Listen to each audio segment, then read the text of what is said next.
This by his tongue should be a Montague. Fetch me my rapier, boy, now, by the faith and honor of my kin, to strike him dead I hold it not a sin. Romeo and Juliet. Hardly had Miss Ashton dropped the pen, when the door of the apartment flew open, and the master of Ravenswood entered the apartment. Lockhart and another domestic, who had in vain attempted to oppose his passage through the gallery or antechamber, were seen standing on the threshold transfixed with surprise, which was instantly communicated to the whole party in the stateroom. That of Colonel Douglas Ashton was mingled with resentment, that of Bucklaw with haughty and affected indifference. The rest, even Lady Ashton herself, showed signs of fear, and Lucy seemed stiffened to stone by this unexpected apparition. Apparition it might well be termed, for Ravenswood had more the appearance of one returned from the dead than of a living visitor. He planted himself full in the middle of the apartment, opposite to the table at which Lucy was seated, on whom, as if she had been alone in the chamber, he bent his eyes with a mingled expression of deep grief and deliberate indignation. His dark-colored riding cloak, displaced from one shoulder, hung around one side of his person in the ample folds of the Spanish mantle. The rest of his rich dress was travel-soiled, and deranged by hard riding. He had a sword by his side, and pistols in his belt.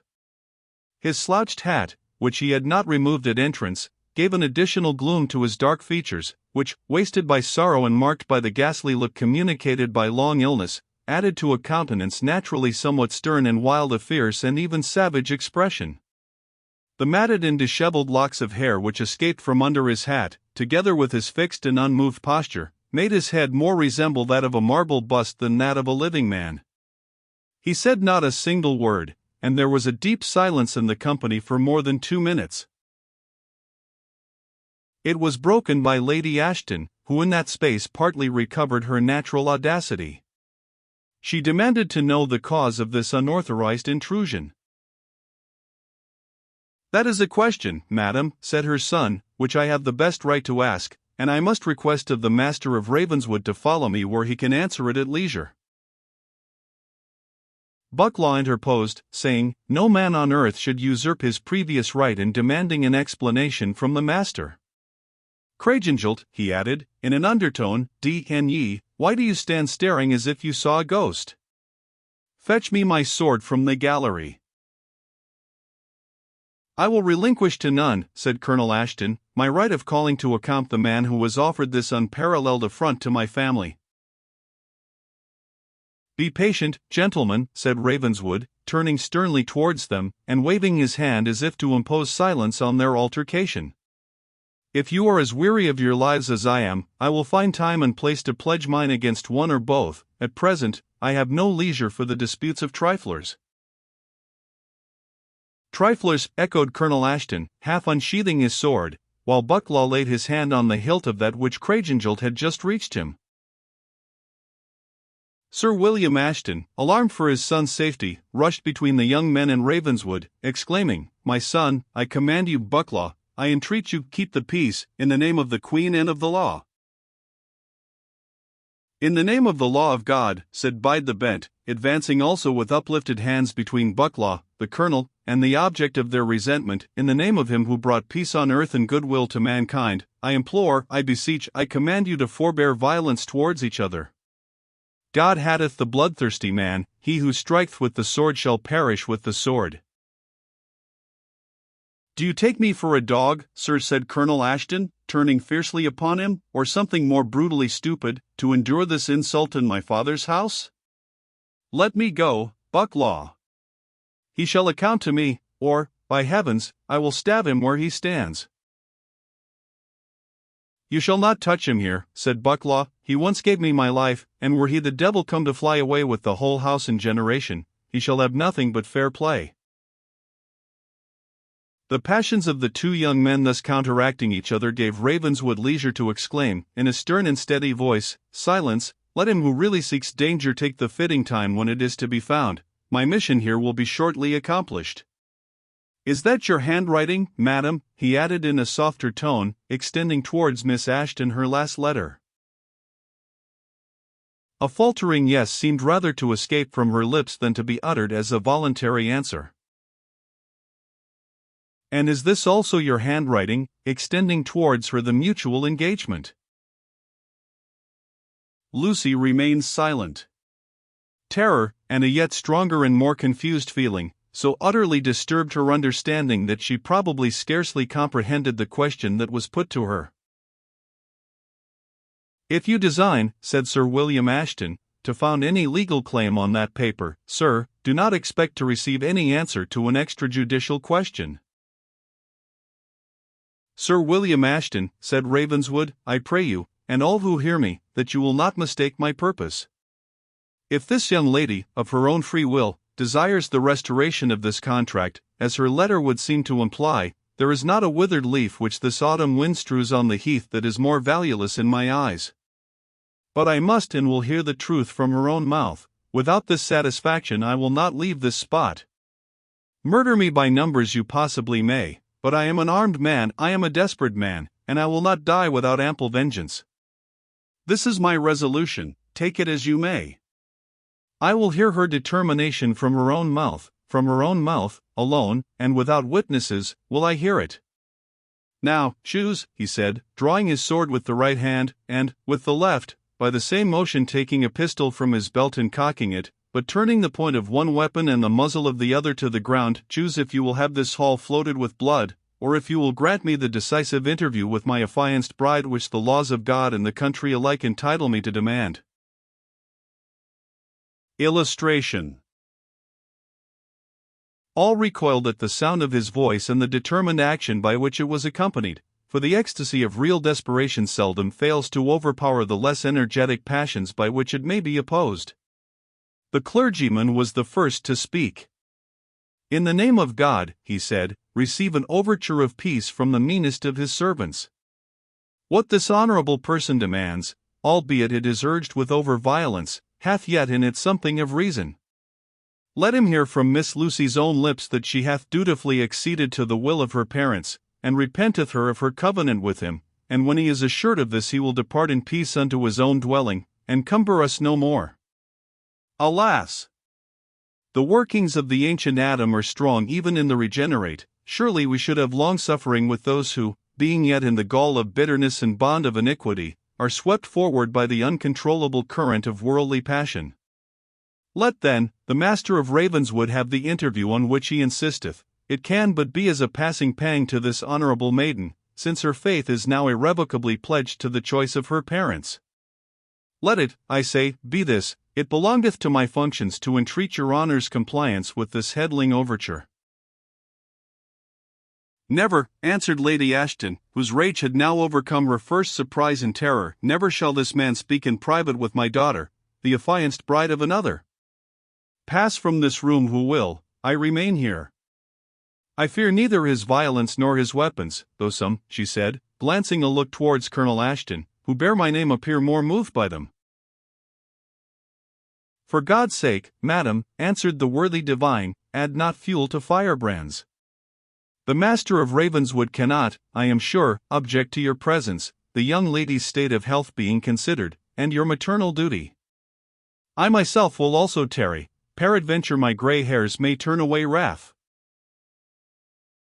You are welcome to do so, sir, said Ravenswood, and Lady Ashton is also welcome to remain, if she shall think proper, but let all others depart.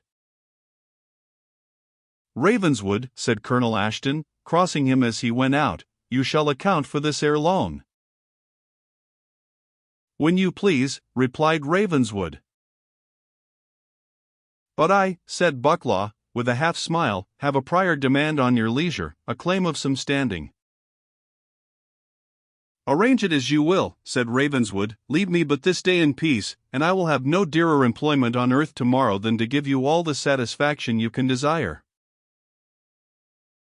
The other gentleman left the apartment, but Sir William Ashton lingered. Master of Ravenswood, he said, in a conciliating tone, I think I have not deserved that you should make this scandal and outrage in my family. If you will sheath your sword, and retire with me into my study, I will prove to you, by the most satisfactory arguments, the inutility of your present irregular procedure. Tomorrow, sir, tomorrow, I will hear you at length, reiterated Ravenswood, interrupting him. This day hath its own sacred and indispensable business. He pointed to the door, and Sir William left the apartment. Ravenswood sheathed his sword, uncocked, and returned his pistol to his belt, walked deliberately to the door of the apartment, which he bolted, returned, raised his hat from his forehead, and gazing upon Lucy with eyes in which an expression of sorrow overcame their late fierceness, spread his dishevelled locks back from his face, and said, "Do you know me, Miss Ashton? I am still Edgar Ravenswood." She was silent, and he went on with increasing vehemence, "I am still that Edgar Ravenswood who, for your affection, renounced the dear ties by which injured honor bound him to seek vengeance. I am that Ravenswood who, for your sake, forgave, nay, clasped hands in friendship with, the oppressor and pillager of his house, the traducer and murderer of his father." "My daughter," answered Lady Ashton, interrupting him, "has no occasion to dispute the identity of your person. The venom of your present language is sufficient to remind her that she speaks with the mortal enemy of her father." "I pray you to be patient, madam," answered Ravenswood. "My answer must come from her own lips. Once more, Miss Lucy Ashton, I am that Ravenswood to whom you granted the solemn engagement which you now desire to retract and cancel." Lucy's bloodless lips could only falter out the words, "It was my mother." "She speaks truly," said Lady Ashton. "It was I who, authorized alike by the laws of God and man, advised her, and concurred with her, to set aside an unhappy and precipitate engagement, and to annul it by the authority of Scripture itself." "Scripture," said Ravenswood, scornfully. "Let him hear the text," said Lady Ashton, appealing to the divine, "on which you yourself, with cautious reluctance, declared the nullity of the pretended engagement insisted upon by this violent man." The clergyman took his clasped Bible from his pocket, and read the following words: "If a woman vow a vow unto the Lord, and bind herself by a bond, being in her father's house in her youth, and her father hear her vow, and her bond wherewith she hath bound her soul, and her father shall hold his peace at her, then all her vows shall stand, and every vow wherewith she hath bound her soul shall stand." "And was it not even so with us?" interrupted Ravenswood. "Control thy impatience, young man," answered the divine, "and hear what follows in the sacred text. But if her father disallow her in the day that he heareth, not any of her vows, or of her bonds wherewith she hath bound her soul, shall stand, and the Lord shall forgive her, because her father disallowed her." "And was not," said Lady Ashton, fiercely and triumphantly breaking in, "was not ours the case stated in the Holy Writ? Will this person deny that the instant her parents heard of the vow, or bond, by which our daughter had bound her soul, we disallowed the same in the most express terms, and informed him by writing of our determination?" "And is this all?" said Ravenswood, looking at Lucy. "Are you willing to barter sworn faith, the exercise of free will, and the feelings of mutual affection to this wretched hypocritical sophistry?" "Hear him," said Lady Ashton, looking to the clergyman, "hear the blasphemer." "May God forgive him," said Bide the Bent, "and enlighten his ignorance." "Hear what I have sacrificed for you," said Ravenswood, still addressing Lucy, "ere you sanction what has been done in your name. The honor of an ancient family, the urgent advice of my best friends, have been in vain used to sway my resolution. Neither the arguments of reason nor the portents of superstition have shaken my fidelity. The very dead have arisen to warn me, and their warning has been despised. Are you prepared to pierce my heart for its fidelity with the very weapon which my rash confidence entrusted to your grasp?" "Master of Ravenswood," said Lady Ashton, "you have asked what questions you thought fit. You see the total incapacity of my daughter to answer you. But I will reply for her, and in a manner which you cannot dispute. You desire to know whether Lucy Ashton, of her own free will, desires to annul the engagement into which she has been trepanned. You have her letter under her own hand, demanding the surrender of it, and, in yet more full evidence of her purpose, here is the contract which she has this morning subscribed, in presence of this reverend gentleman, with Mr. Haston of Bucklaw." Ravenswood gazed upon the deed as if petrified. "And it was without fraud or compulsion," said he, looking towards the clergyman, "that Miss Ashton subscribed this parchment?" "I couch it upon my sacred character." "This is indeed, madam, an undeniable piece of evidence," said Ravenswood, sternly, "and it will be equally unnecessary and dishonorable to waste another word in useless remonstrance or reproach. There, madam," he said, laying down before Lucy the signed paper and the broken piece of gold, "there are the evidences of your first engagement. May you be more faithful to that which you have just formed. I will trouble you to return the corresponding tokens of my ill-placed confidence, I ought rather to say, of my egregious folly." Lucy returned the scornful glance of her lover with a gaze from which perception seemed to have been banished, yet she seemed partly to have understood his meaning, for she raised her hands as if to undo a blue ribbon which she wore around her neck. She was unable to accomplish her purpose, but Lady Ashton cut the ribbon asunder, and detached the broken piece of gold, which Miss Ashton had till then worn concealed in her bosom, the written counterpart of the lover's engagement she for some time had had in her own possession.